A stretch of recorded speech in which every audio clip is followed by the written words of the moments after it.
Exercise 2.2 अलजबरे का बकायदा आगाज कर रहे हैं।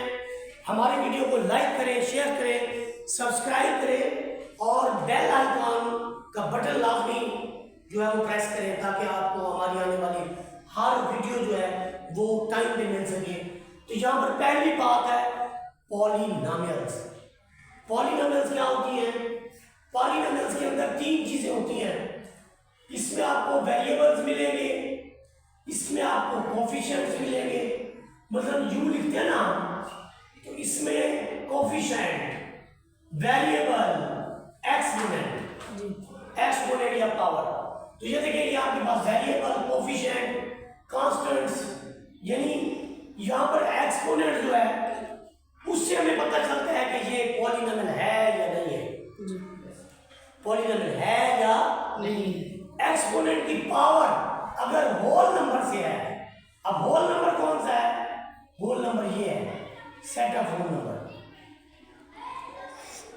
किसी भी वेरिएबल की पावर 0 से लेकर ऑनवर्ड है, 0 है, 1 है, 2 है, 3 है, 4 है, तो वो आपके पास पॉलिनोमियल होगी जी। अगर कोई नेगेटिव नंबर आ जाता है, rational number as a power आ जाता है, जैसे यहां पर आपके पास आगे एग्जांपल्स के अंदर मैं बताऊंगा, ये रूट आ गई है तो ये भी नहीं होगा। और यहाँ पर x डिनोमिनेटर में चला गया है, नीचे चला गया है, जब इसको ऊपर लाएंगे तो इसकी पावर -1 हो जाएगी, तो ये भी पॉलिनोमियल नहीं होगा। अभी फिलहाल आप ये समझें कि पॉलिनोमियल होती क्या है, उसकी एग्जांपल देखें। पहली एग्जांपल, यहाँ पर देखिए पावर कितनी है, यहाँ पर कितनी है और यहाँ पर कितनी है, तो 2, 1 और 0 सारे इसमें हैं, इसलिए ये पॉलिनोमियल है। ये 2 और 1, 2 भी है 1 भी है, 2 और 1 को जमा करें 3 बनता है। ये भी 1, ये भी 1, ये भी होल नंबर में है।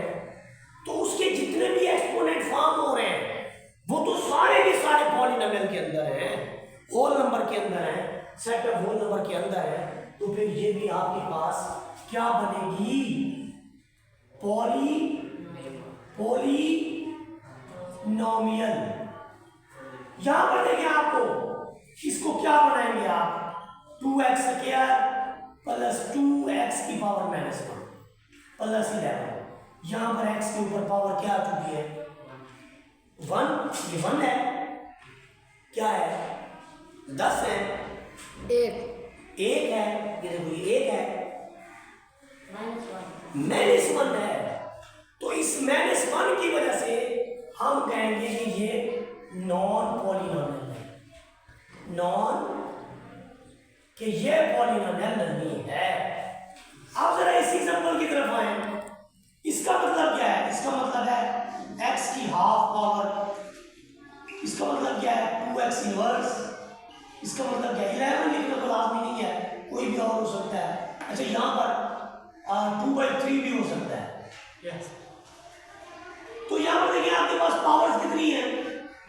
-1। क्या -1 W में है? नहीं है। क्या 1/2 W में है? नहीं है।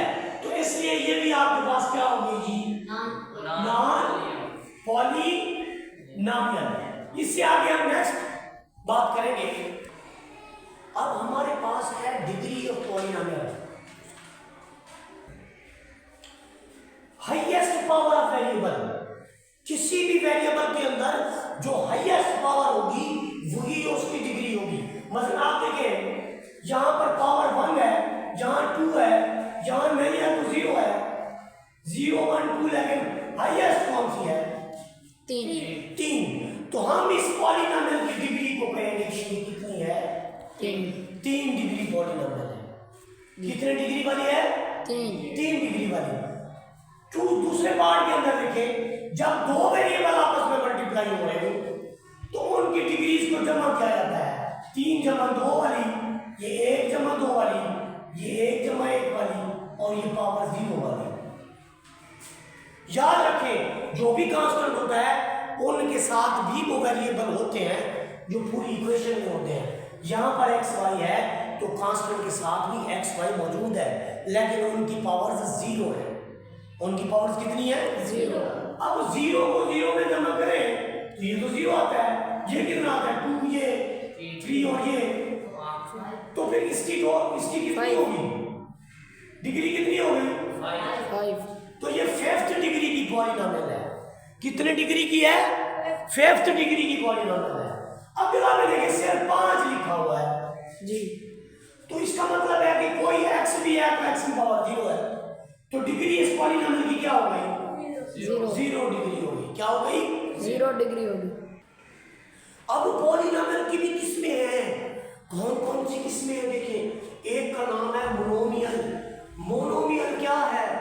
जिसमें एक टर्म हो, एक टर्म वाली पॉलिनॉमियल, जैसे ये है, जैसे ये है, जैसे ये है, ये सारी की सारी मोनोमियल है। बाइनॉमियल, बाई का मतलब होता है 2, तो जिसके अंदर 2 टर्म्स हैं वो बाइनॉमियल है। 2x² + 9 a + b, ये भी तो 2 टर्म वाली है। कॉमे के बाद और रकम आ रही है 3xy² + xy, और यह है ट्राइनोमियल। ट्राई का मतलब है 3, ट्राई का मतलब है 3, ये इसका मतलब है 3 टर्म वाली x² + 5x + 10। एक ये वाली है, दूसरी ये वेरिएबल t की फॉर्म में है, t3 + 3t - 7। तो इसके अंदर एक टर्म, 2 टर्म, 3 टर्म, इसके अंदर भी एक टर्म, 2 टर्म और 3 टर्म। लेकिन एक्सरसाइज का बकायदा स्टार्ट करते हैं। इसके अंदर देखो कि क्वेश्चन नंबर 1 में है कि एक्सप्रेशन दिए हुए हैं, इनमें पॉलिनॉमियल कौन सी हैं, और जो अगर पॉलिनॉमियल है तो फिर उनकी डिग्री भी बताएं। तो पॉलिनॉमियल कौन सी हैं? जिनकी पावर्स आपके पास सेट ऑफ होल नंबर्स में से है, जैसे 0 है, 1 है, 2 है, 3 है, 4 है। अगर इनमें से पावर्स हैं तो वो पॉलिनॉमियल है। 2, 1, 1 ये सारे हैं, ये पॉलिनॉमियल है। तो डिग्री वो होती है जो हाईएस्ट पावर हो। इसमें ए, आप सोच रहे होंगे ए का क्यों नहीं लिखा? ए कांस्टेंट के तौर पर इस्तेमाल हुआ है, बी भी कांस्टेंट के तौर पर इस्तेमाल हुआ है, सी भी कांस्टेंट के तौर पर। तो हाईएस्ट पावर 2 है, तो इसकी डिग्री तो होगी 2। हमने इसके कोएफिशिएंट को नहीं देखना चाहिए नॉमिनेटर डिनोमिनेटर की फॉर्म में, हमने वेरिएबल की पावर या एक्सपोनेंट को देखना है। वेरिएबल की पावर या एक्सपोनेंट को देखना है, वेरिएबल की पावर या एक्सपोनेंट को देखना है। तो ये तो सारे मौजूद हैं, 0, 1, 2, तो इसकी डिग्री भी 2 और ये भी पॉलिनॉमियल जैसे ऊपर वाली पॉलिनॉमियल थी। अब इसको देखिए जरा, इसकी पावर 2, इसकी 2, लेकिन इसका क्या करें? ये तो आपको x की पावर -1 दे रही है। इस -1 की वजह से ये पॉलिनॉमियल नहीं है। तो जो पॉलिनॉमियल नहीं है तो उसकी डिग्री की भी जरूरत नहीं है। आप जरा इधर आ जाए, आप इसको देख रहे हो, इसकी जरूरत नहीं है। ये 2 पावर है, ये 2 और 1 3, ये कितनी पावर है? 3, अब इसमें 2 भी मौजूद है, 1 भी मौजूद है और 3, तो ये तो पॉलिनॉमियल है, और साथ में इसकी जो डिग्री है वो कितनी है? 3। समझ आ गई बात की? जी। कुछ बात जो मैंने स्किप किए वो आप लोगों ने खुद कर ले। इसके बाद हम ये ऑपरेशन लगाएंगे पॉलिनॉमियल के ऊपर। ऑपरेशन का मतलब ये है कि उसको चीरना फाड़ना है, उसमें से दिल निकालना है, गूदे, ये वो सारा कुछ निकालना है। ऐसा नहीं करना हमने ऑपरेशंस का मतलब है एडिशन सीखनी है और सब्ट्रैक्शन सीखनी है, वो भी इसी वीडियो के अंदर। यहां पर हमें ऐड करना है एक्सप्रेशंस को। एक्सप्रेशंस हमारे पास है अलजेब्रिक एक्सप्रेशंस, याद रखें। अलजेब्रिक एक्सप्रेशंस में ये एक वैल्यू स्टार्ट हो रही है, यहां से लेकर यहां तक एक ट्राइनोमियल है। ट्राइनोमियल का मतलब है 3 टर्म्स वाली एक रकम है। फिर दूसरी तरफ एक और ट्राइनोमियल है वो भी 3 टर्म्स वाली रकम है। जी यहां पर हम पहली को ऊपर लिखेंगे और दूसरी को इसके नीचे लिखेंगे।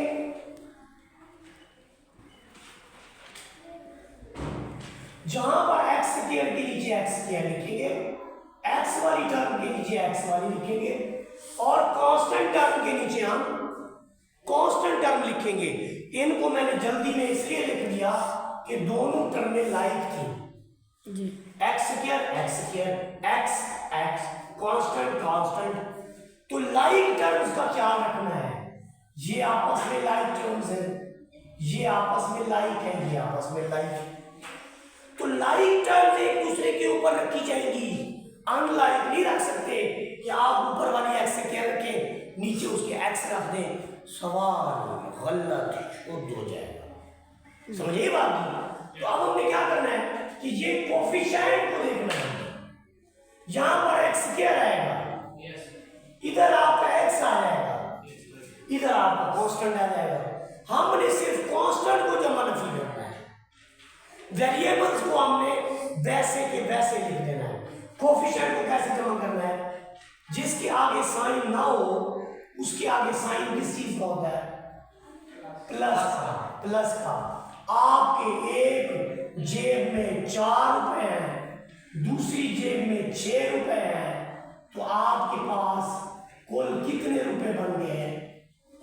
10। भाई आपकी एक जेब में 6 रुपए है, दूसरी में 4 रुपए हैं, कुल कितने बन गए?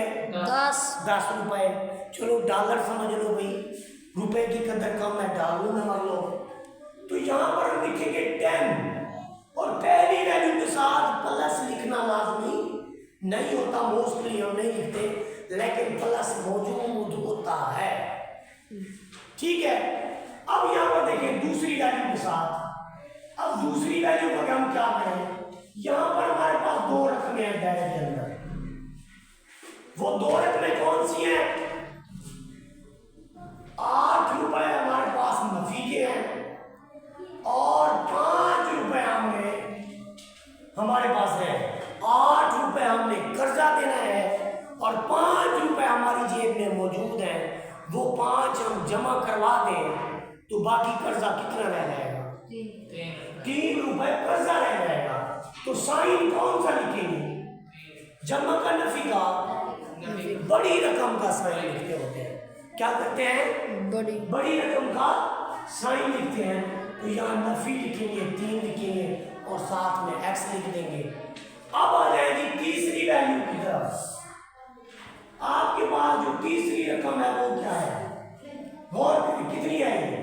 प्लस के 12 है और प्लस का 4 है। 12 रुपए आपके पास एक है और 4 रुपए आपके पास और है, तो 12 और 4 कितने हो गए? 16 रुपए या 16 डॉलर। आप अमीर हो गए। ये हमारा पहला पार्ट जो है ये कंप्लीट हुआ है। इसके बाद मैं इस क्वेश्चन का आखिरी पार्ट आपको समझाया देता हूँ जो कि बहुत ही आसान है। इसमें देखें आपके पास 4 रकमों वाली पहले एक टर्म है जो यहां से स्टार्ट होती है, यहां पर ऑफ होती है। फिर ट्राइनोमियल है, फिर एक और ट्राइनोमियल है, कॉमे के बाद रकम और है, कॉमे के बाद रकम और है। पहले मैं आपको ये बता दूं हमारे पास टोटल नंबर ऑफ वैल्यूज 3 है। इसमें 4 टर्म है, इसमें 3 टर्म है, इसमें भी। तो पहले हम 4 टर्म वाली वैल्यूज लिख लेते हैं। हम क्या लिखते हैं इसमें तरतीब के साथ? पहले पावर 3 वाली, फिर पावर 2 वाली, फिर पावर 1 वाली, फिर कांस्टेंट टर्म। अब जब हम दूसरी रकम को लिखेंगे हम ये देखेंगे कि इसकी पहली टर्म क्या है। इसमें इसकी पावर है क्यूब, पावर 3 मकाब, ये इस पावर 3 के नीचे आएगी, लेकिन उसका जो कोफिशिएंट है वो 4 है, यहां पर आएगा। कोफिशिएंट 4 यहां पे आएगा। अब आप कहेंगे कि इसका कोफिशिएंट तो 4 है तो इसका कोई नहीं है। जिसका कोई नहीं है उसका अल्लाह है और अल्लाह एक है। तो यहाँ पर कोफिशिएंट कितना आया? अब यहाँ पर देखिए इसकी अगली टर्म क्या है हमारे पास? x वाली है। जहां पर देखेंगे हम x वाली कौन सी है? ये वाली है, ये वाली। तो यहां पर हम लिखेंगे 20x प्लस 20x। अब हमने क्या किया है इसमें से ट्राइनॉमिनल में से 3 टर्में 2 टर्में लिख ली। जो अगली टर्म है हमारे पास वो है कांस्टेंट टर्म प्लस का 4। तो कहाँ आएगा? इधर आएगा, इधर आएगा। इधर लिखूं या इधर लिखूं? कांस्टेंट कौन सी है? ये वाली है, x वाली है, 2 वाली है। तो इसके नीचे कितने लिखेंगे? प्लस के। जमा करना शुरू कर दे, कर दे। ओ भाई तीसरी कहाँ जाएगी? तीसरी को लिखेंगे तो जमा करेंगे ना। अब यहां पर कितना है आपके पास? x की पावर 2 है, x स्क्वायर है। तो किसके नीचे आएगा? यहां नहीं लिख सकते हम इसको, थर्ड रो में हम x स्क्वायर के नीचे लिखेंगे। अगली टर्म कौन सी है हमारी? 4x। तो कहां लिखूं? इधर लिखूं, इधर लिखूं? और भाई 4x को कहां, क्यूब में लिखूं या x में लिखूं? इधर लिखूं, इधर 20 के नीचे कितने लिखूं? 20 के नीचे 20 के नीचे 4x के नीचे x। अब ये कौन सी टर्म है? कांस्टेंट। कहां जाएगी? इधर या इधर? कांस्टेंट के नीचे। कांस्टेंट हमेशा कांस्टेंट के नीचे ही आएगा। अब आप कहेंगे जी वो x क्यूब x स्क्वायर वाली तो है नहीं भैया। अगर कोई नहीं है तो आप 0x स्क्वायर लिख दें। इधर x क्यूब वाली नहीं है तो आप ये चाहे देखें, आप ये टर्में लिख दें, आपकी मर्जी। देखिए आप अगर लिखना चाहते हैं तो लिख दें, अगर आप नहीं भी लिखना चाहते तो भी आपके क्वेश्चन में कोई फर्क नहीं पड़ेगा। समझ आई बात की? तो अब ये कितने बन गए? ये जमा का 1 और जमा के 4, जमा के कितने बन गए? x की पावर 6 या 9? 6 करूं 9 करूं? 3 3 3 पावर कितनी लिखूं? 9 नहीं होगी यार। पावर तो वैसे की वैसे रहेगी ना। पावर में थोड़ी जमा होना है, कोफिशिएंट में जमा होना है। किसने होना है? कोफिशिएंट में जमा होना है। ये 2 और 0 2 लिख दूं इधर, ऐसे लिख दूं, साथ क्या लिखूं? ठीक लिखा है।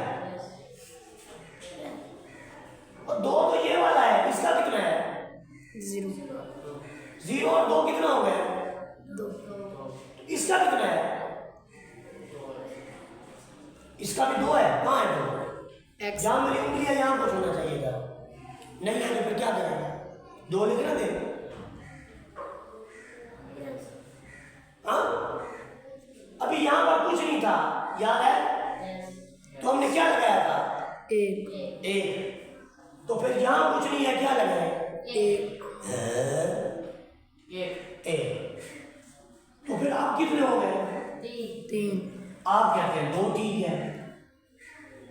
कोई अलामत शलामत भी लगाए इसके? प्लस। अब क्या करें? अब क्या करें? यहां x लिख दें या x की पावर 3 लिखे? 1 1 1 3 लिखे। कितनी लिखे? 1 लिखने की जरूरत नहीं होती। फिर हम क्या करेंगे? इसका कोफिशिएंट क्या है? 1। तो माइनस का कितना हो गया? और जमा के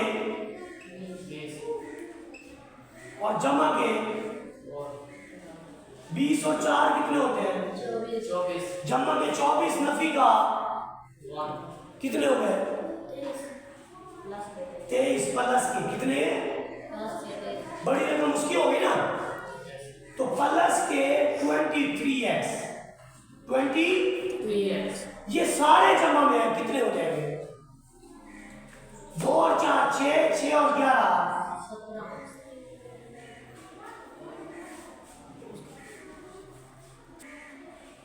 यहाँ पर subtract the first polynomial from the second polynomial। ये जहां से from स्टार्ट होता है, from के बाद वाली जो है उसे पहले लिखना है कि आपने इस सेकंड पॉलिनोमियल में से, ये सेकंड पॉलिनोमियल में से फर्स्ट को सब्ट्रैक्ट करना है। तो जो सेकंड पॉलिनोमियल उसे पहले लिखेंगे। मतलब मुझे अगर कोई ये कहता है कि आप एक वैल्यू पहले लिखी हुई है, एक बाद वाली लिखी हुई है, सेकंड वाली में से फर्स्ट को सब्ट्रैक्ट करें, तो आप 35 ऊपर लिखेंगे, 25 नीचे लिखेंगे सेकंड में से फर्स्ट वाली को। तो यहां पर भी कुछ ऐसा ही सिलसिला है कि हमने सेकंड वाली में से फर्स्ट वाली को सब्ट्रैक्ट करना है। तो ऊपर हम लिखेंगे सेकंड वाली, ऊपर हम लिखेंगे सेकंड वाली। सेकंड वाली कौन सी है? 10x plus 8x plus 7। दूसरी को सब्ट्रैक्ट करना है। ये क्या है हमारे पास? 5x स्क्वायर, x स्क्वायर से x स्क्वायर सब्ट्रैक्ट होगा। देखिए नमक में से नमक ही निकलता है जब हमने सालन में डालना होता है। इसी तरह से घी में से घी निकालेंगे, चीनी में से उसी तरह x स्क्वायर से x स्क्वायर, x से x और कांस्टेंट टर्म से कांस्टेंट टर्म।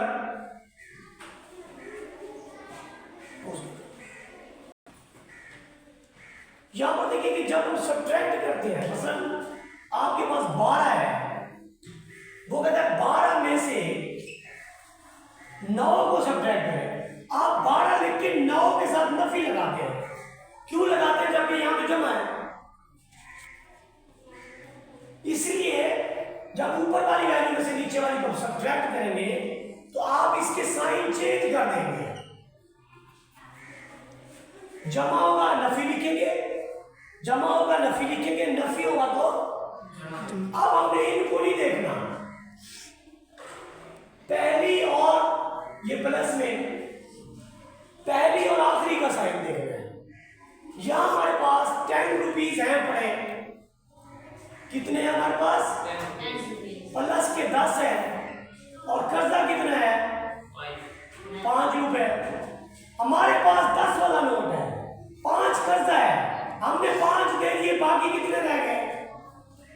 वो हमारे पास रह गए ना, जमा रह गए। तो आपके जमा में 5 रुपए। इसका तरीकाकार ये होता है कि जब साइन डिफरेंट होंगे और माइनस करेंगे और बड़ी रकम की अलामत लगा देंगे। इसका जमा इसका नफी है, साइन डिफरेंट है, दोनों को नफी कर दो। बड़ी रकम में से नफी कर दो छोटी। 10 में से 5 गया, कितना बचा? जो बड़ी रकम का साइन है वही लगा दे। 10 का जमा में था, इसका तो बड़ी रकम का साइन लगा दिया। अब इसमें देखिए क्या है, आपके पास 8 रुपए हैं। कितने रुपए हैं? 8 रुपए। और आपने कर्जा कितना देना है? 2 रुपए। आपने 2 दे दिए, बाकी कितने बचे आपके पास? 6 रुपए। तो यहां पर हम लिखेंगे प्लस के 6 रुपए। अब 7 रुपए आपके पास पहले और 1 रुपया और दोनों जमा में है ना जी। 7 रुपए एक जेब में है, 1 रुपया और जेब में है, तो कितने हो गए? 8 रुपए। तो यहाँ पर हम प्लस 8 लिखेंगे। नफी भी असल में जमा की तरह ही है, नफी भी असल में जमा की तरह ही है। बस फर्क सिर्फ ये है कि नीचे रकमों के साइन चेंज कर देते हैं दूसरी रकम के और फिर उसको सॉल्व कर देते हैं। यहाँ पर 2 पॉलिनोमियल्स हैं हमारे पास, 2 वैल्यूज है, एक ये दूसरी ये। हमने सेकंड वाली में से फर्स्ट वाली को सब्ट्रैक्ट करना है। तो सेकंड को हम पहले लिखेंगे। ये हमारे पास है जी 4x plus 3z plus 4y plus 12। अब y को पहले z को बाद में भी लिख सकते हैं, नहीं लिखना चाहते तो कोई फर्क नहीं पड़ता। अब जो आपने x वाली पहले लिखी है, यहां से x के नीचे ही x वाली आएगी, y के नीचे ही y वाली आएगी। यहां पर दूसरे नंबर पे है y, जी के नीचे ही, कांस्टेंट के नीचे ही। अब चूंकि हम सब्ट्रैक्ट करने लगे हैं तो साइन जो है वो हम चेंज कर देंगे। ये जमा में नफी, ये नफी है तो जमा, ये जमा है तो नफी, ये नफी है तो जमा। अब लेगी हमने इन वैल्यूज को नहीं देखना, हमने ये साइन चेक करने हैं कि इधर प्लस है इधर माइनस है। अब आपके पास 4 रुपए हैं और आप 2 रुपए कर्जा देना चाहते हैं तो आपके पास कितने रुपए बचेंगे? मैंने अभी कहा था साइन डिफरेंट होंगे तो नफी करेंगे और बड़ी रकम की तो यहां पर कितना आ जाएगा? प्लस के 3 प्लस के 4। एक पॉकेट में 3 रुपए, दूसरी में 4 रुपए। कुल कितने हो गए? 4 रुपए आपके पास है, आप 2 कर्जा दे दे, ये काम कर चुके हैं तो 2 रुपए आपके पास रह जाएंगे। 12 रुपए पहले, 1 रुपया और आ जाए। इसके बाद क्वेश्चन नंबर 5 का स्टार्ट लेंगे। यहां पर है sum of 2 polynomials is this, if one polynomial is this then find the other polynomial। अब इसका तर्जुमा सुन लें। वो कहता है कि 2 रकमों का हासिल जमा ये रकम है, उनमें से एक रकम ये है, दूसरी मालूम करें कैसे आएगी, कौन सी होगी? 2 रकमों को जमा करते हैं 100 आता है, उनमें से एक रकम है 30 तो दूसरी क्या होगी? हमारे पास पैसों को कुछ को जमा किया है, वो बन गया 100 रुपए। हम कहते हैं उसमें से एक रकम जो थी ना, 2 रकमें थी, एक इधर पड़ी थी दूसरी इधर पड़ी थी, दोनों को जमा किया तो कितना हो गया? 100। उनमें से एक तो 30 थी, दूसरी क्या थी? 70। 70 नहीं होती, 70 होती है, 70 होता है। ये कैसे आया? आपको कैसे पता चला 70 कैसे आया? 100 में से 30 निकाल लिए, बाकी कितने बचे? 100 में से 30 निकाले तो 70 आए ना जी। तो यहां पर भी तो ऐसा है कि आपके पास एक रकम जो है ये 2 रकमों का सम है, ये 2 रकमों का जो सम है उसे ऊपर लिखे, उनमें से जो एक वैल्यू आपकी है एक्स क्यूब के नीचे, ये देखें एक्स क्यूब के नीचे एक्स क्यूब, और एक्स क्यूब के नीचे एक्स क्यूब, और एक्स स्क्वायर के नीचे कांस्टेंट के नीचे, एक्स के नीचे एक्स और कांस्टेंट के नीचे। अब क्या करें? इसको जमा कर दें, जमा कर दें। क्या 100 में 30 को जमा किया था? क्या किया था? नफी किया था ना जी। तो गोंग मटोरे बोला ना करो। 100 में से 30 को जमा किया था कि 30 में किसको जमा करेंगे? 100 बनता है 70। 70 कैसे आता है? 100 और 30 से 70 कैसे आता है? इन दोनों रकमों को 30 और 100 को जमा करने से 70 आता है, नफी करने से। तो फिर जाहिर है वो कहता है 2 रकमों का मजमूआ ये है, उनमें से एक रकम अगर ये है तो दूसरी कौन सी होगी? फिर हम इन दोनों को क्या करेंगे? जमा करेंगे, नफी करेंगे। नफी करने के लिए क्या किया जाता है? दूसरी रकम की अलामतें बदली जाती हैं या नहीं बदली जाती? बदली जाती हैं। तो बदले, ये भी बदले, ये भी बदले, ये भी बदले, ये भी बदले, बदल दी। फिर इनका केस खत्म, इन अलामतों का केस खत्म। अब तो आसान है, ऊपर सारी जमा वाली है, नीचे सारी 6 में से 1 क्या? 5। तो आप लिखे 5 एक्स क्यूब। 4 में से 2 क्या? 2। 8 में से 3 क्या? 12 में से 2 क्या? ये आ गया? समझ आ गई बात की? यस। सब्ट्रैक्ट, वो कहता है कि नफी करें इस वैल्यू को from the sum of this and this. वो कहता है पहले इन दो को सम करें। कौन कौन सी value? 4x² 4 plus 2x plus 7। दूसरी कौन सी है? x² plus 6x plus 2। इन दोनों को पहले सम करें। जी 4 इसका जमा का 1 जमा के कितने हो गए? जमा के 2 जमा के 6 जमा का 7 जमा का 2 जमा के 9।